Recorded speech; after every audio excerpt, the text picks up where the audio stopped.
Hello दोस्तों, welcome. और आज से हमारा सेकंड चैप्टर शुरू हो रहा है। और आगे बढ़ने से पहले अगर आप इस चैनल पर नए हैं तो इस चैनल को जरूर सब्सक्राइब करें और अपने फ्रेंड्स के साथ में ये वीडियो जरूर शेयर करें, जिससे कि ये परिवार बढ़े और मैं और अच्छी वीडियोस आपके लिए लेके आऊं। तो शुरू करते हैं। सबसे पहले बात करते हैं बहुपद की। देखो, नाम से ही पता चल रहा है बहु मतलब एक से ज्यादा पद। अब इसको समझने से पहले कुछ आपको बेसिक चीजें समझना जरूरी है। तो सबसे पहले जो चीजें हैं वो आपको समझनी है, चर और अचर। चर और अचर क्या होते हैं? देखो, जिनकी वैल्यू, जिनका मान बदलता रहता है उनको चर कहते हैं। जैसे x, y, z, s, t, u, v, इनकी वैल्यूज हम बदलते रहते हैं, इनकी वैल्यूज बदलती रहती हैं। एक क्वेश्चन में आपको x2 मिलेगा, अगले क्वेश्चन में x4 मिल जाएगा। तो इनको कहते हैं चर। अचर होता है इनकी वैल्यू फिक्स होती है, जैसे 5 है। अब ये 5 अचर है, कांस्टेंट है। 5 ऐसा नहीं कि अभी 5 है, 5 की वैल्यू जो 5 है बाद में बदल जाएगी। 5 तो 5 ही रहेगा ना हमेशा। -10 ये भी अचर है। 3/2, √8 ये सब अचर हैं। ठीक है। इसके अलावा a और b, c, k इनको भी अचर मानते हैं, लेकिन स्पेशली लिखा होगा वहां पे, इस तरह से लिखा होगा कि जहां जो भी इनमें से है अचर है, कांस्टेंट है, तो वो लिखा होगा वहां पे। ठीक है। लेकिन अब आप समझो, ये चर हैं और ये अचर हैं। जब आप इनको इकट्ठा करते हो तो क्या बन जाता है? बहुपद बन जाता है। आप इनको आपस में मिला के लिखोगे, बहुपद होता है। ठीक है। यानी मैं इनको मिला के लिखता हूं। मैंने मिला के लिख दिया x+5, ये बहुपद बन गया। x² + y - 10 ये बहुपद हो गया। x + y + 3z ये बहुपद हो गया। सारे बहुपद हैं। ठीक है। लेकिन क्या हर बार बहुपद मिल जाता है हमें मिला के? आंसर है नहीं। अब कैसे? देखो, बहुपद की माय डियर एक कंडीशन होती है। वो कंडीशन ये है कि जो भी इसमें चर है, इसकी जो घात है, ये एक पूर्ण संख्या होनी चाहिए। समझे कहने का मतलब? यानी x की घात यहां पे 1 है, यहां पे 2 है, यहां पे y की घात 1 है, यहां पे x की घात 1, 1, 1 ये है। तो ये सब पूर्ण संख्या है, इसलिए बहुपद है। लेकिन अगर मैं यहां पे ऐसा कर दूं कि x की घात -2 है प्लस y, क्या ये बहुपद होगा? बिल्कुल नहीं। तो ये बहुपद नहीं है। ठीक है। इसके अलावा अगर मैं लिख रहा हूं √x + 5, क्या ये बहुपद है? नहीं, ये भी बहुपद नहीं है। ठीक है। अगर मैं लिख रहा हूं x + √5, क्या ये बहुपद है? बिल्कुल ये बहुपद है। क्यों? क्योंकि कंडीशन ये है कि चर की घात पूर्ण संख्या होनी चाहिए। अचर की कुछ नहीं, अचर की घात में कुछ भी हो सकता है। लेकिन जो x है ये चर है, वेरिएबल है, इसकी घात 1 है, पावर हम जिसे कहते हैं, इसकी पावर 1 है। ठीक है। यहां पे देखो तो यहां पे x की पावर क्या है? 1/2 है, √1/2 माना जाता है। इसीलिए ये जो है बहुपद नहीं है, पॉलिनोमियल नहीं है, ये भी पॉलिनोमियल नहीं है, और ये है। तो अब आपको समझ आ गया कंडीशन? तो आपके पास क्वेश्चन में इस तरह से भी आ सकता है कि बताओ x + 1/x, क्या ये पॉलिनोमियल है? क्या ये बहुपद है? आपका आंसर होगा बिल्कुल नहीं। क्यों? क्योंकि यहां पे तो चलो ठीक है, इसकी घात 1 है, लेकिन अगर इसको हम ऊपर लेके जाएंगे तो ये तो -1 हो जाएगा। तो ये नहीं है। अच्छा, तो क्या फिर x + 1/x घात -2, क्या ये पॉलिनोमियल है? तो आपका आंसर होगा, देखो पहले इसको चेक करके देखो सबको ऊपर लेके जाते हैं हम। ठीक है ना। ये भी ऊपर लेके जाएंगे। तो ऊपर लेके जब हम गए तो हमने पाया कि इसकी घात तो दोनों पूर्ण संख्या आ रही है, 1 है, ये 2 है, यानी ये है, ये बहुपद है। तो ये भी है। समझ आ गया? तो कौन सा जब हम इनको मिलाते हैं ये बहुपद है, कौन सा नहीं है? आई होप अब आपको समझ आ गया होगा। ऑलराइट। तो अभी तक आप ये समझ चुके हो कि कौन से बहुपद होते हैं और कौन से बहुपद नहीं होते हैं। एग्जाम की दृष्टि से बहुत इंपॉर्टेंट है ये। अब आगे मैं बहुपदों के प्रकार आपको बताऊंगा। देखो, बहुपद को किस किस तरह से बांटा जा सकता है। तो मैं आपको बता देता हूं, एक तो है चर पर आधारित कि कितने चरीय है, दूसरा पद कि कितने पद उसमें है, और तीसरा घात कि उसकी घात क्या है। इस पर आधारित हम इनको बांटते हैं बहुपदों को। ठीक है, एकदम आसानी से आपको समझ आ जाएगा, बिल्कुल ध्यान दीजिए। तो अगर मैं बात करूं x प्लस वाई स्क्वायर, इसमें कितने चर हैं? तो इसमें 2 चर हैं। अगर मैं बात करूं 4x प्लस 6, कितने चर हैं? तो एक ही चर है इसमें। अगर मैं कहूं कि x की घात 100 प्लस y की घात 50 प्लस z की घात 30, इसमें कितने चर हैं? 1 2 3। तो ये आपको समझ आ गया।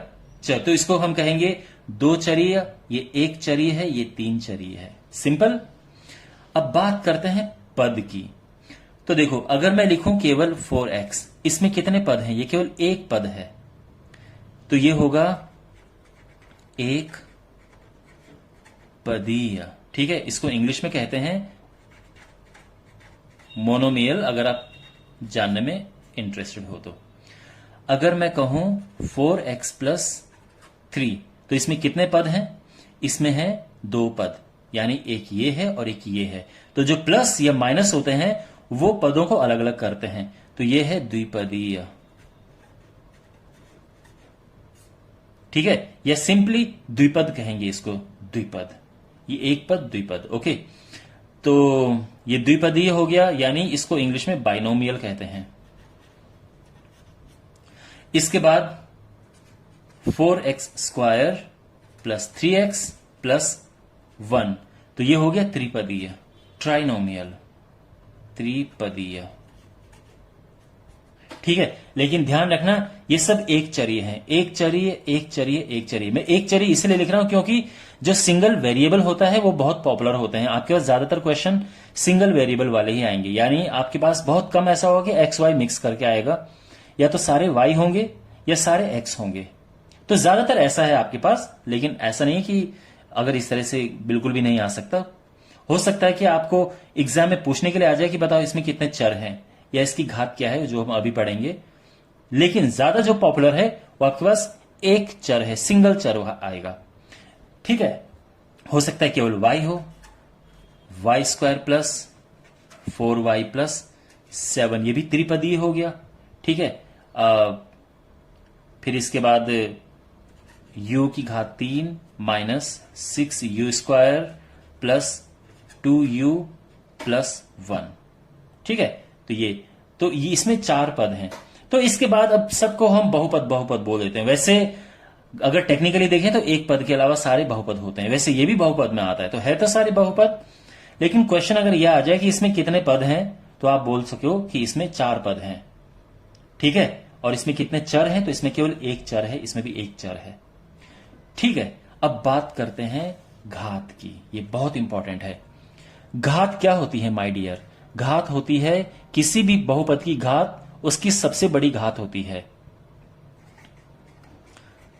जो बहुपद की घात होती है वो सबसे बड़ी घात होती किसी भी वेरिएबल की, सबसे बड़ी घात होनी चाहिए, सबसे बड़ी घात होनी चाहिए। कैसे, मैं समझाता हूं। देखो यहां पे अगर हमारे पास इस तरह से है, देखो x की power 10 plus 2x square plus 1, इसकी घात क्या है? तो इसकी घात है 10, क्योंकि सबसे बड़ी घात 10 है। अगर मैं कहूं x स्क्वायर प्लस 5 की पावर 10, इसकी घात क्या है? 2। क्यों? क्योंकि चर तो ये है, ये तो कांस्टेंट है, अचर है, तो इससे मैटर नहीं करेगा। x स्क्वायर प्लस y की घात 10 प्लस z की घात 20, इसकी घात क्या है? तो 20 है, क्योंकि जो चर है उसकी सबसे बड़ी घात 20 है। ठीक है, इसकी 2 है, इसकी 10 है, लेकिन सबसे बड़ा ये है, ये सबसे बड़ी घात है, तो यही इस बहुपद की घात भी 20 मानी जाएगी। ठीक है, तो जो सबसे बड़ी पावर होती है वो उसकी घात आ जाती है। ठीक है, इंग्लिश में इसको वैसे डिग्री कहते हैं। तो अब आपको ये समझ आ गया। अच्छा, अब कुछ इसमें मैं आपको अलग अलग चीजें बता देता हूं। जिसकी घात एक होती है उसको हम कहते हैं रैखिक। जिसकी घात एक होती है, जैसे x प्लस 1, इसकी घात क्या है भाई? एक है ना, x की घात एक है, तो ये रैखिक है। x प्लस 2y प्लस 6, इसकी घात क्या है? ये भी एक है, इसकी घात एक है, इसकी भी एक है, तो सबसे बड़ी घात एक ही हुई, तो ये भी रैखिक बहुपद हो गया। तो रैखिक यानी लीनियर किसे कहते हैं? जिसमें सबसे बड़ी पावर एक होती है, 1 होती है, तो वो होता है लीनियर। अगर मैं केवल लिखूं 4x, तो ये भी रैखिक है क्योंकि इसकी घात भी एक है। समझ आ गया आपको? अच्छा, अब अगर मैं कहूं जिसकी घात 2 होती है उसको क्या कहते हैं? तो उसको हम द्विघात बहुपद कहते हैं। द्विघात बहुपद, ठीक है। तो कौन सा? जैसे x square plus 4x plus 3, तो इसको, इसकी घात 2 है तो इसको हम द्विघात बहुपद कहेंगे, ठीक है। जैसे Y square plus 3y minus 8, तो ये भी द्विघात है, इसकी घात 2 है, ठीक है। इसी तरह से त्रिघात हो जाएगा, 3 घात। लेकिन जो सबसे इंपॉर्टेंट आपको समझना है वो ये है, देखो घात 0 कब होती है? 0 घात तब होगी जब आपको x नहीं मिलेगा, यानी केवल होगा, इसको हम कहते हैं अचर बहुपद, कांस्टेंट पॉलिनोमियल, अचर बहुपद, ठीक है, कांस्टेंट पॉलिनोमियल। अब इसमें x नहीं होना चाहिए, यानी केवल 4, तो ये क्या है? ये एक अचर बहुपद है। केवल अगर मैं 5/3 लिखूं तो ये भी अचर बहुपद है। अगर मैं केवल √7 लिखूं तो ये भी अचर बहुपद है। सब अपने आप में अचर बहुपद हैं, ठीक है। अच्छा, और इसके अलावा एक शून्य बहुपद भी आता है, शून्य बहुपद। शून्य बहुपद होता है जहां पे केवल 0 होता है, वो शून्य बहुपद होता है, ठीक है, केवल 0। और सबसे इंपॉर्टेंट क्वेश्चन जो अभी तक मैंने पढ़ाया है उसमें सबसे इंपॉर्टेंट क्वेश्चन ये है कि इसकी घात क्या है? तो इसकी घात आप कहोगे नॉट डिफाइंड, ठीक है, परिभाषित नहीं। तो क्वेश्चन अगर आपके पास यह आए कि शून्य बहुपद की घात बताओ, तो आप कहोगे कि शून्य बहुपद की घात परिभाषित नहीं है। अगर क्वेश्चन आए अचर बहुपद की घात बताओ, तो आप बोलोगे अचर बहुपद की घात 0 होती है, ठीक है। रैखिक बहुपद की घात बताओ, तो रैखिक बहुपद की घात 1 होती है। सब समझ आ रहा है, ठीक है। और यहां पे एक लास्ट चीज मैं आपको ये बता देता हूं कि जब इस तरह से लिखा होता है तो ये अपने आप में बहुपद है, लेकिन बहुपद को रिप्रेजेंट करने के लिए हम यहां पे p लिख सकते हैं, q लिख सकते हैं, r s कुछ भी लिख सकते हैं। तो p, अच्छा ये x और y है, तो हमें यहां पे लिखना पड़ता है x, y। इसको भी p लिखो या q लिखो, कुछ फर्क नहीं पड़ता है, लेकिन अंदर x होना चाहिए। क्यों? क्योंकि यहां पे केवल x है। अगर मैं इसकी बात करूं तो इसको मैं, चलो इसको मैं s का नाम देता हूं, ठीक है ना। अब इसमें क्या है? इसमें x है, इसमें y है और इसमें z है। तो इस तरह से हम लिखते हैं। लेकिन सबसे ज्यादा पॉपुलर क्या है? देखो, अगर मैं यहां पे जैसे ये है तो इनको मैं लिख सकता हूं px, क्योंकि ये x में है। इसी तरह से ये px लिखो या qx लिखो, ठीक है, बात एक ही है। तो ये qx हो गया, इसी तरह से ये भी qx हो गया, या px ले लो या fx ले लो, बात कुछ फर्क नहीं पड़ता है आप क्या लें।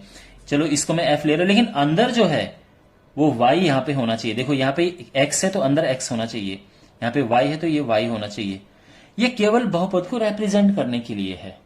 लेकिन अगर आप ये ना भी लिखो कोई बात नहीं है, लेकिन क्योंकि बुक में इस तरह से है तो मैं आपको इसलिए समझा रहा हूं। अब जैसे ये है, ये भी एक बहुपद है जो कि u की फॉर्म में है, u की टर्म्स में है, तो मैंने pu लिख दिया है। ये सब समझ आ गया? ओके, तो यहां तक अभी आपने इस वीडियो में क्या क्या सीखा, मैं आपको पूरा जर्नी आपकी पूरा समअप करता हूं इसे। देखो, आपने ये सीखा कि चर क्या होता है, फिर अचर क्या होता है, इसके अलावा कोई बहुपद जो है वो बहुपद कब होता है कब नहीं होता है, ये आपने सीखा है। इसके अलावा एक पद, द्विपद, त्रिपद, ये क्या होते हैं ये आपने सीखे। इसके अलावा एक घात यानी रैखिक समीकरण क्या होता है, द्विघात समीकरण क्या होता है, फिर इसके बाद अचर बहुपद क्या होता है ये आपने सीखा। ठीक है, फिर शून्य बहुपद क्या होता है, शून्य बहुपद की घात क्या होती है, अचर बहुपद की घात क्या होती है। तो ये सब आपने इस वीडियो में सीखा है। तो अगर आपको ये वीडियो अच्छा लगा है तो आप इस चैनल को सब्सक्राइब करें और वीडियो को अपने दोस्तों के साथ में जरूर शेयर करें, सबको इस चैनल के बारे में बताएं और आपके लिए बहुत अच्छा कंटेंट आगे भी आएगा। तो वीडियो देखने के लिए थैंक यू और अच्छे से मेहनत करो। All the best.